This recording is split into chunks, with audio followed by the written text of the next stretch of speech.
قل هو اللہ احد اللہ الصمد لم یلد ولم یولد ولم یکن له کفوا احد صدق اللہ العظیم۔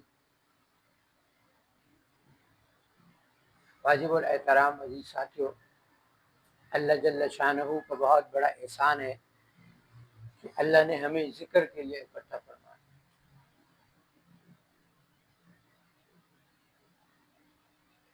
اور یہ اللہ کی ذات کا بہت بڑا فضل ہوتا ہے کسی بھی انسان کے اوپر، کہ کسی انسان کو اللہ اپنے دین کے لیے، اپنے ذکر کے لیے،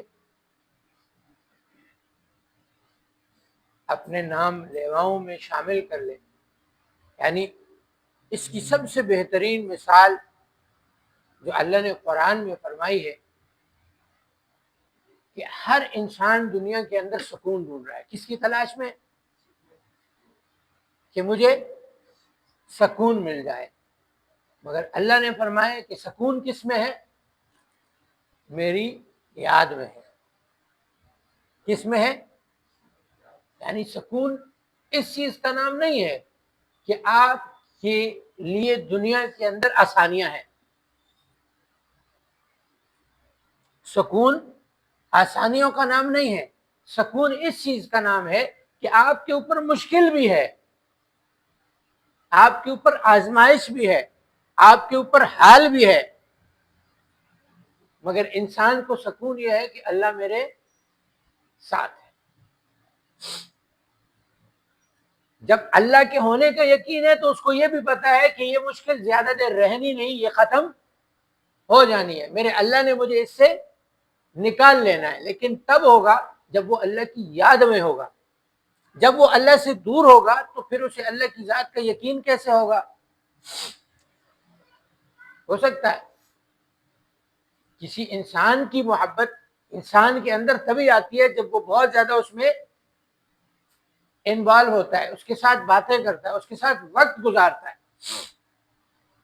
تو اللہ سے محبت اور عشق تو تبھی ہوگا جب اللہ کے ساتھ تعلق ہوگا، جب اللہ کی یاد میں ہوگا۔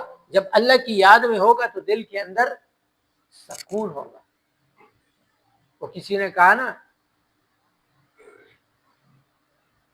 کہ کام نہیں ہوا مگر دل مطمئن ہو گیا ہے، اس کا مطلب ہے اللہ کی مدد آ گئی ہے، اللہ کی مدد آ گئی ہے۔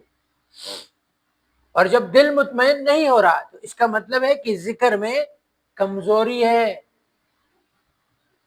اللہ چاہتے ہیں مزید ذکر کرو، ہر چیز کی تعداد موجود ہے۔ روزے ہیں 30 رکھنے، نوافل تو جتنے مرضی کرو، لیکن فرض کتنے؟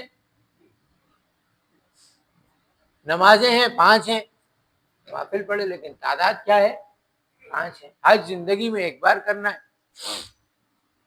لیکن یہ وہ واحد عبادت ہے کہ جس میں اللہ نے فرمایا ذکرن کثیرا، مجھے ایسے یاد کرو کہ جیسے تم اپنے آباء و اجداد کو یاد کرتے ہو۔ یعنی انسان اپنی خاندان کے بارے میں، میرا خاندان یہ ہے، میرے خاندان میں ایسے ہے، میرے خاندان میں ویسے ہے، فلاں بزرگ گزرا ہے، فلاں ایسے گزرا ہے، فلاں ویسے گزرا ہے، اپنے خاندان کی انسان مثالیں پیش کرتا۔ اللہ فرماتے ہیں اپنے مجھے ایسے یاد کرو یا میری تعریف ایسے بیان کرو جیسے اپنے خاندان کی کرتے ہو۔ تو جب اللہ کو اس طریقے سے یاد کریں گے تو اللہ کی ذات آپ کے دل میں سکون، کیونکہ سکون کس نے پیدا کرنا ہے؟ ہم جھونپڑی پہ بھی گئے، ہم کوٹھیوں میں بنگلوں میں بھی گئے، ہم نے روڈوں پہ پڑے ہوئے لوگوں کو بھی دیکھا، ہم نے نرم بستروں والوں کو بھی دیکھا۔ جو اللہ کی یاد میں ہے وہ نرم بستر میں بھی سکون پہ ہے، روڈ پہ بھی سکون پہ ہے۔ جو اللہ کی یاد میں ہے وہ بنگلے میں بھی سکون میں ہے، وہ جھونپڑی میں بھی سکون ہے۔ جو اللہ کی یاد سے دور ہے، حدیث میں کیا آتا ہے؟ مفہوم ہے، فرمایا کہ جب انسان ذکر سے غافل ہوتا ہے شیطان اس کے دل میں وسوسہ پیدا کرتا ہے۔ یہ کہتے ہیں نا استاجی، وسوسے بہت آتے ہیں، ذکر کم ہو گیا ہے۔ کیا ہو گیا ہے؟ ذکر کم ہو گیا ہے، ذکر چھوڑا ہوا ہے، معمولات چھوڑے ہوئے۔ کہ فیوز و نور کو ختم کرنے کے بعد یہ نہیں ہے کہ چھوڑ کے بیٹھ جاؤ، اور روزانہ کی تعداد میں پڑھا کرو، 3، 7 یا 11 کی تعداد میں پڑھا کرو، معمولات کیا کرو۔ یہ جو زیادہ آپ لوگ لگے رہتے ہو نا، تسبیح اٹھائی ہوئی ہے، لگے ہوئے ہیں کھٹاکھٹ جادو کے پیچھے، جادوگر کے پیچھے، آسان حل ہے، معمولات کرو، پانی میں دم کر کے خود بھی پیو، گھر والوں کو پلاؤ، سب ختم ہو جائے گا، جادوگر کے بھی پرخچے اڑ جائیں گے۔ ذکر مضبوط ہوگا، نہ وسوسہ آئے گا اور نہ آپ کے پیچھے وہ چیزیں وہ کریں۔ ذکر نہیں ہوگا، پھر روزانہ تسبیح اٹھائی ہوگی، آج میرے سر میں درد ہے، کیوں درد ہے؟ پیچھے جادوگر لگا ہوا ہے۔ نفسیاتی نہیں بنو، کیا ہے؟ نفسیاتی نہیں بنو، اپنے آپ کو قرآن پر لاؤ، وَنُنَزِّلُ مِنَ الْقُرْآنِ مَا هُوَ شِفَاءٌ وَرَحْمَةٌ، کہ قرآن مومنوں کے لیے شفا اور رحمت ہے، کہ جب یہ پڑھنے پہ آ جاؤ گے تو پھر جب دم کرو گے نا کسی کو، یہ چھوڑ دو، یہ جو یوں یوں لگے ہوئے ہیں اور تسمیاں گھما رہے ہیں اور ہاتھوں سے لگے ہوئے ہیں، اصل سنت پر آ جاؤ۔ سنت کیا ہے؟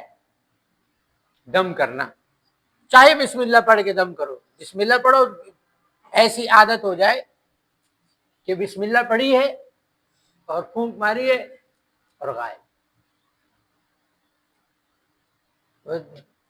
ہم لوگ فیس بک پہ دیکھتے ہیں وہ ایسے ہاتھوں کو گھما رہے ہیں، ہم بھی لگ جاتے ہیں گھمانے، پتہ نہیں ہے کہ ہاتھ کو گھمانے سے ہوتا کیا ہے، پتہ نہیں ہے کہ اس کے پیچھے راز کیا ہے، بس وہ دیکھا ہے وہ گھما رہے ہیں، وہ تو سلسلے کی برکت ہو جاتا ہے، لیکن مہارت کیا ہے اس کو سیکھو تو صحیح۔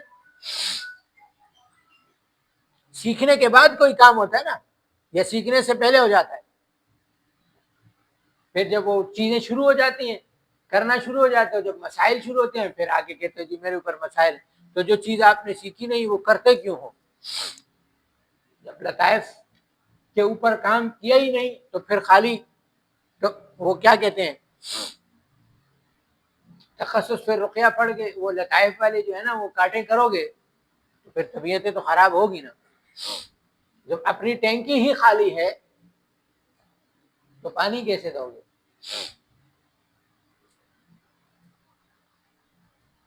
سمجھ آ رہی ہے؟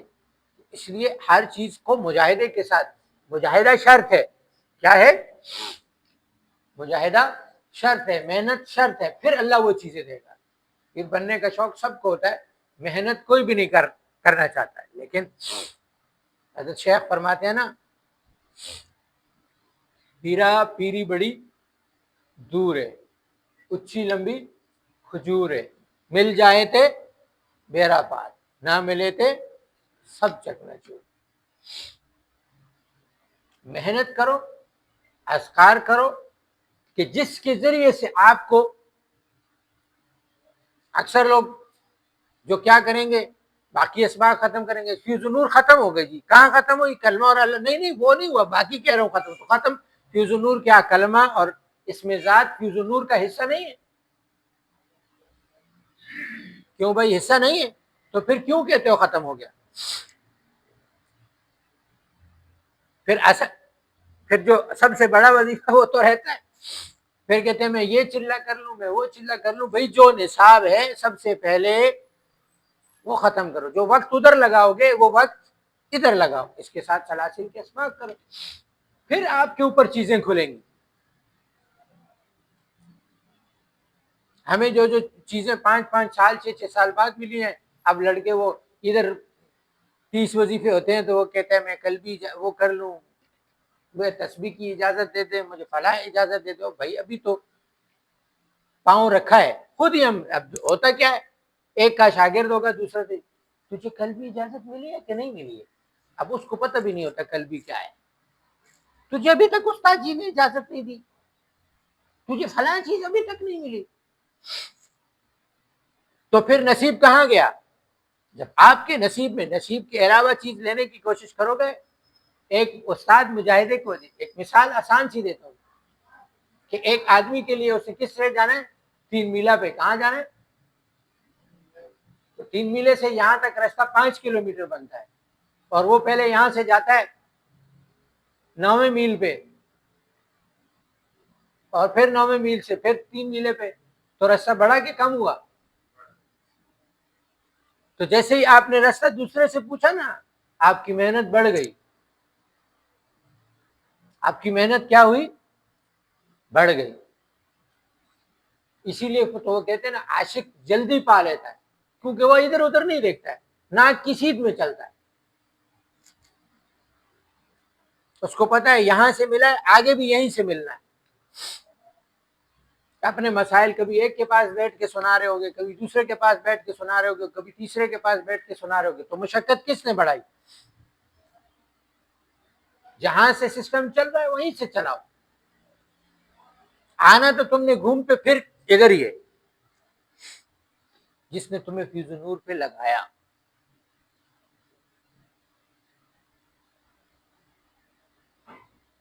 اگر اس سے تمہارا سسٹم نہیں چل رہا ہے تو مرکز پھر ادھر ادھر مت جاؤ، اور نہ یہ سینئر جو ہے نا، وہ جونیئروں کو جو دوسرے کا شاگرد ان کے ساتھ مت چڑھو، نہ ان سے پوچھو کہ کتنے وظائف ہوئے، نہ ان سے پوچھو کہ تمہارے مسائل کیا چل رہے ہیں، نہ ان سے پوچھو تمہیں کل بھی اجازت ہے، نہ ان سے کچھ مت پوچھو، ان کا آپ کے ساتھ تعلق نہیں ہے۔ اگر وہ آپ سے پوچھتا بھی ہے، اس کو بولو جاؤ اپنے استاد کے پاس جاؤ، تمہارا سسٹم وہاں چل رہا ہے، تم اس کے ساتھ پیچھو، میرے ساتھ کیا کر رہے؟ پھر بعد میں جب دوسرے کا شاگرد دوسرے کو لیتا ہے، پھر شور مچاتے ہیں۔ اس لیے عرض یہ ہے کہ جو اصول مرکز کی طرف سے بنے انہی پر چلو، پھر اللہ کی مدد آپ کے ساتھ آئے گی۔ وہ ہوتا ہے نا، تصوف اصل میں ہے کیا، سٹارٹ کیا ہے؟ جو مدار آپ کو دیا ہے اس مدار میں کام کرنا، جس جگہ آپ کو بٹھایا ہے اس جگہ پر بیٹھ کے کام کرنا۔ جو یہ سیکھ گیا، جس نے ماننا نہیں سیکھا، وہ ابھی اپنی مرضی پہ چل رہا ہے، نفس تو نہیں ختم ہوا نا، نفس تو نہیں ختم ہوا۔ تصوف کی پہلی سیڑھی کیا ہے؟ نفس ہی تو ختم کرنا ہے، اور اینڈ بھی یہی ہے۔ اور نفس کیا سکھاتا ہے آپ کو؟ مرضی۔ یہ ذکر کیوں کرایا جاتا ہے؟ کہ نفس ذکر نہیں کرنا چاہتا اور آپ ذکر کرتے ہیں۔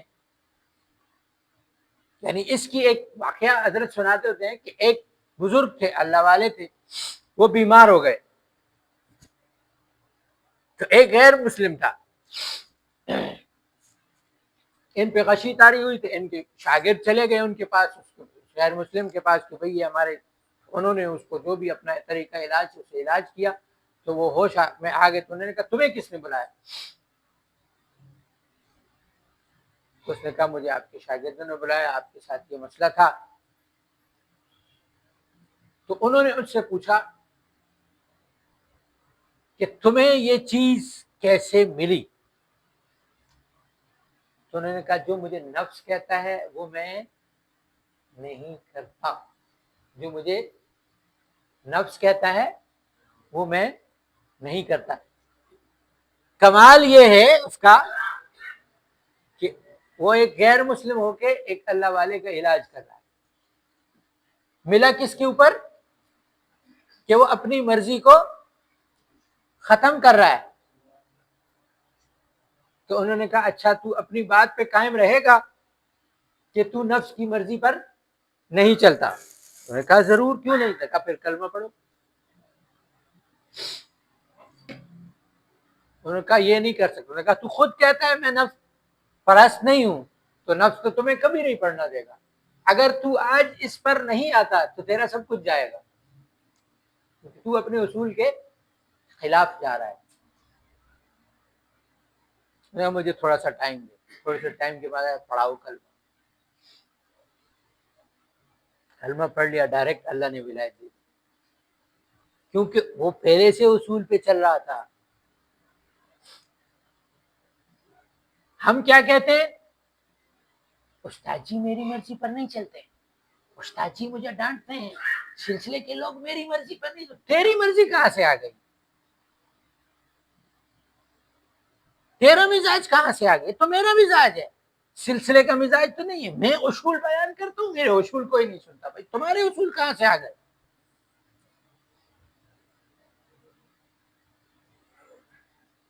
وہ فلاں یہ نہیں کرتا، فلاں یہ نہیں. جیسے اب حضرت فرماتے ہیں،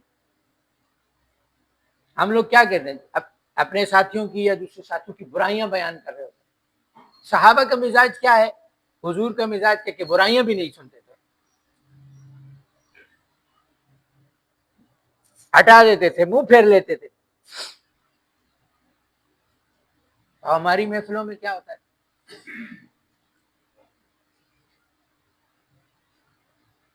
عرض کرنے کا مقصد یہ ہے کہ اپنے اندر صفات پیدا کرو کہ لوگ ہمیں دیکھ کر کہیں کہ ہمارے اندر شوق پیدا تھا کہ ہمیں اپنا کوئی ایک ساتھی بات کر دے، ہماری برداشت سے باہر ہو جاتا ہے.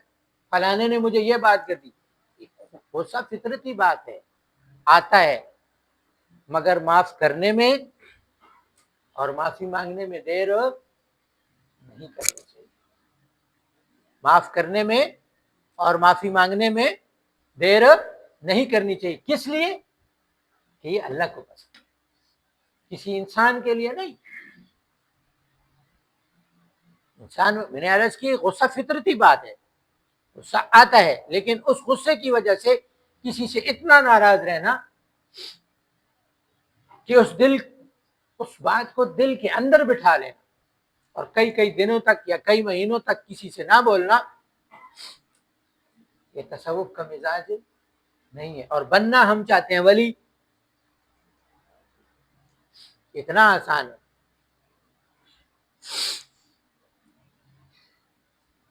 تو چلنے کس کے خلاف ہے، اپنی مرضی کے خلاف. نفس کبھی بھی نہیں کہے گا، وہ کب کہے گا، وہ تو آپ یہ کہتے ہیں نا، انسان کی کوئی عزت نفس بھی تو ہوتی ہے. کیا ہوتی ہے؟ یہ تکبر کی پہلی سیڑھی ہے. عزت نفس کیا ہے؟ تکبر کی پہلی سیڑھی ہے. یہ اسلام کا سکھائی ہوئی بات نہیں ہے. یہ فلموں میں، ڈراموں میں حضرت جی فرماتے ہیں نا، فلموں میں، ڈراموں میں سے باہر سے آ کے حقیقت کی دنیا میں آؤ. ہم کہتے ہیں غصہ کیا ہوتا ہے جی، غصے میں انسان کی اصلیت باہر آتی ہے. کیا آتی ہے؟ غصے میں انسان کے اوپر شیطان بیٹھا ہوتا ہے، شیطان سامنے آتے ہیں، اصلیت باہر نہیں آتی. اصلیت وہ ہوتی ہے کہ کوئی آدمی کسی کے ساتھ پلاننگ کر کے کوئی کام کرے، ٹھنڈے دماغ سے کام کرے، کیونکہ اس وقت اس کے اوپر شیطان نہیں ہوتا. غصے میں تو حضور نے فرمایا کہ اس کے سر پہ شیطان سوار ہے. اگر یہ ٹھنڈا پانی پی لے تو یہ ٹھیک ہو جائے گا، اگر یہ وضو کر لے تو یہ ٹھیک ہو جائے گا. تو غصہ فطرتی بات ہے، لیکن اس کے غصے میں کئی ہوئی باتوں کو یہ نہ سمجھ کہ یہ مجھے کیا سمجھتا ہے.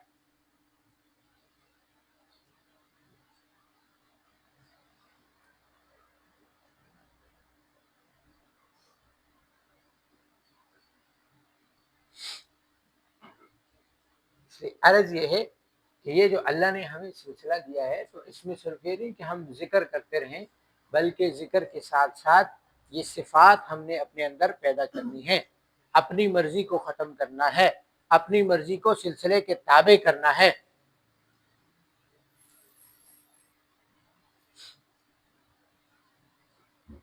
کس کے تابع کرنا ہے؟ سلسلے کے.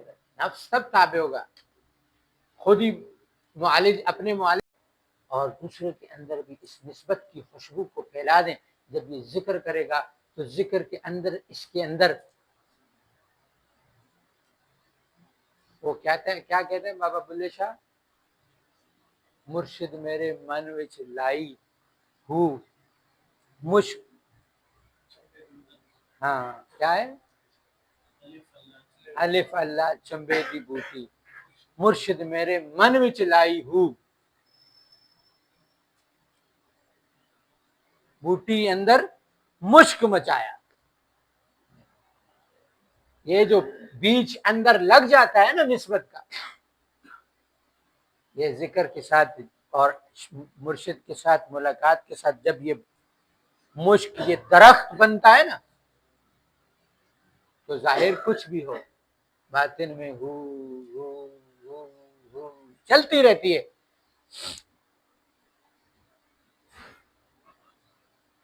ہمارا ایک ساتھی تب بگڑ گیا انگلینڈ کے اندر، داڑھی کٹوا دی، کلین شیپ، شراب پینا شروع ہو گیا. کیا پینا شروع ہو گیا؟ شراب پی کے درود شریف پڑھتا تھا.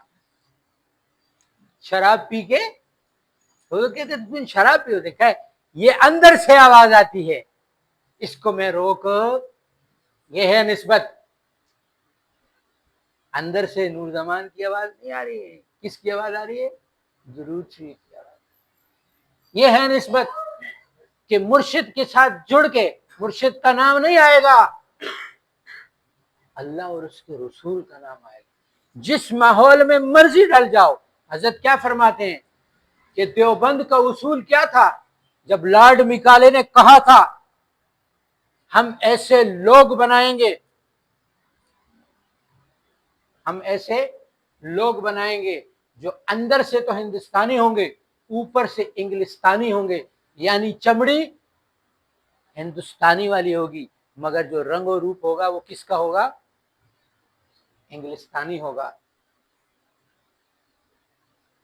مولانا حسین مدنی رحمت اللہ علیہ نے, یا غالباً اشرف علی تھانوی رحمت اللہ علیہ نے فرمایا تھا, ہم قاسم نانوتوی رحمت اللہ علیہ نے فرمایا ہم ایسے لوگ بنائیں گے جو اوپر سے انگلستانی ہوں گے, اندر سے محمدی ہوں گے. داڑھی ہوگی نہیں ہوگی, کپڑے عام ہوں گے, پینٹ شرٹ ہوگی, لیکن زبان پر اللہ اور رسول کا نام ہوگا. چہرے سے اور کپڑوں سے فرق دین چہرے اور کپڑے کا نام نہیں ہے صرف, یہ اندر کو ہے. یہاں وہ آگ لگی ہوئی ہوتی جو کسی کو نظر نہیں آتی. ہم نے ایسے لوگ دیکھے, سامنے دیکھو تو آپ کہو گے اس سے بڑا دنیا دار. یہ تو ہم لوگوں نے چینج کر دیا. یہ دنیا دار ہے, جس نے داڑھی رکھی ہے وہ دیندار ہے, جس نے داڑھی نہیں رکھی وہ دیندار ہی نہیں ہے. کیوں؟ وہ نمازیں نہیں پڑھ رہا, وہ اللہ کا نام نہیں لے رہا. اگر پوری دینداری کی بات کریں تو پورا کون ہے؟ کوئی ہے پورا؟ تو پھر اور کون کتنا قریب ہے یہ کوئی جانتا ہے؟ داڑھی والا قریب ہے یا بغیر داڑھی والا قریب ہے؟ یہ کوئی جانتا ہے؟ تو پھر ہم تقسیم والے کون ہوئے کہ یہ دیندار اور یہ دنیا دار؟ اور دنیا نہ ہوتی تو ہم دیندار کہاں سے ہوتے؟ تو دنیا تو ہے, دنیا کے ساتھ ہی دینداری ہے. دین کے ایک شعبے کو انہوں نے پکڑا, یعنی کاروبار وہ کر رہے. تو آج جو ہم خانقاہیں اور مدرسے چلا رہے ہیں, یہ دنیا دار جو کما رہے ہیں ہمیں دے دیتا ہوں. تو پھر ہم سے تو زیادہ میں کہتا ہوں کہ وہ دیندار ہے کہ ہمارے مدرسے بھی ان کی برکت سے چل رہے ہیں. بس نسبت کی وہ ایک بیچ لگانے کی دیر ہے, پھر وہ ایسا مشک بنائے گی نا, پھر وہ حضرت جی والی بات ہے, اپنا آپ سب سے زیادہ. اسی لیے میں نے کہا نا میں سب سے برا ہوں بھائی, مجھے اچھا مت سمجھو. میں نے آپ کو اپنے سے جوڑنے کے لیے یہاں پر نہیں بٹھاتا ہوں کہ تم یہ کہو کہ استاد جی بڑا اچھا ہے. استاد جی اچھا بچہ کوئی نہیں ہے, استاد جی سے آپ واقف نہیں. آپ کو میں نے جوڑنا ہے پیر سے, اور پیر نے آپ کو جوڑنا ہے اللہ سے. کس سے جوڑنا ہے؟ جس کی جو ڈیوٹی ہے. مجھے میری ڈیوٹی پتہ ہے, اور آپ میں سے ہر ایک کی ڈیوٹی یہی ہے, اپنے آپ کو بنانے کی کوشش کرنی ہے, اور جو ساتھ جڑ دے اس کو بولو مجھے یہاں سے ملا تجھے بھی ملے گا. ذکر کرتے جاؤ, اپنے اندر مشک مچاتے رہو, جس حال میں بھی ہو. جب یہ نسبت آ جائے گی نا تو چاہے شیطان آئے تب بھی اللہ اللہ کرو گے, جب فرشتہ آئے تب بھی اللہ اللہ کرو گے. تو ہوگا کیا؟ موت آئے تو موت میں پہلے شیطان آتا ہے, آخری وقت میں بھی کوشش کرتا ہے کہ یہ آدمی پھسل جائے. تو شیطان آئے گا, تو عادت بنی ہوئی ہے, شیطان آئے تب بھی کیا نکلے گا؟ اللہ اللہ اللہ. اور جب وہ جائے گا پھر فرشتہ لینے آئے گا, جب وہ لینے آئے گا تب بھی نکلے گا اللہ اللہ. اور جس کا خاتمہ اللہ اللہ پر ہوگا اس کی کامیابی میں کوئی شک ہے؟ اللہ ہم سب کو وہ لمحے نصیب فرمائے کہ ہماری زبان پر آخر وقت میں اللہ ہی کا نام ہو. تو یہاں عرض یہ ہے جن لوگوں نے اپنی فیض نور شروع کی ہوئی ہے تو پہلے اپنا نصاب ختم کرو، اور جنہوں نے نہیں شروع کی وہ پوچھیں کہ فیض نور کیا ہے، یہ ذکر کیا ہے، یہ ہر جمعے کو یہاں ماحول کیوں بناتے ہو؟ کیا صرف کھانا کھلانے کے لیے، یا صرف اس کے لیے کہ استاد جی نے بڑی اچھی باتیں کی، بڑا زبردست بیان کیا؟ اس میں میرے لیے کیا تھا، اس میں میرے لیے نصیحت کیا تھی؟ یہ نہیں کہ سنا اس میں یہ اس کے لیے تھا، یہ جو لوگ آئے یہ ان کے لیے تھا، اس میں میرے لیے کیا تھا؟ اور پھر ترقی اسی طرح سے کہ اعلیٰ پر جاؤ کہ اگر یہ باتیں کر رہا ہے اس کا بڑا کیا باتیں کرتا ہوگا، وہ کس سسٹم میں ہوگا، وہ کیا دیتا ہوگا کہ کل کا ایک اسلام آباد میں جاب کرنے والا جو دنیا سے چپتا تھا کہ میرے وجہ سے یا میرے ساتھ جو قرض دار رہیں وہ مجھے نہ مل جائیں اور میرے سے قرض نہ مانگیں، آج اس کو دنیا ڈھونڈتی ہے کہیں مل جائے ہم اس سے اپنا مسائل کروا لیں۔ اسے کیا ملا؟ یہ کس سے جڑا؟ انہوں نے اس کو کیا دیا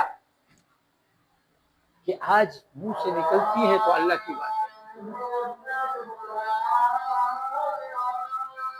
یہ نسبت کا کمال ہے، میرا نہیں ہے۔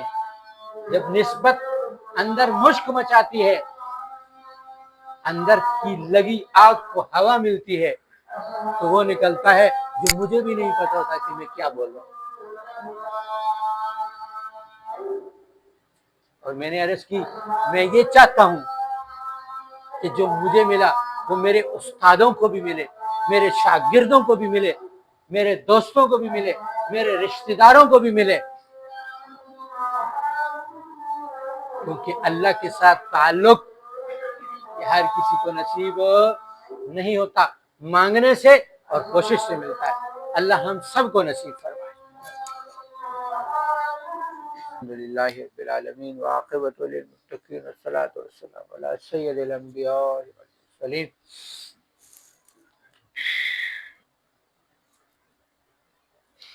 ربنا آتنا فی الدنیا حسنہ وفی الآخرۃ حسنہ وقنا عذاب النار وقنا عذاب القبر وقنا عذاب الحشر وقنا عذاب المیزان۔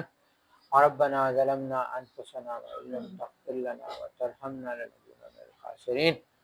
وصلی اللہ تعالی علی خیر خلق محمد وآلہ واصحابہ وذریاتہ برحمتک یا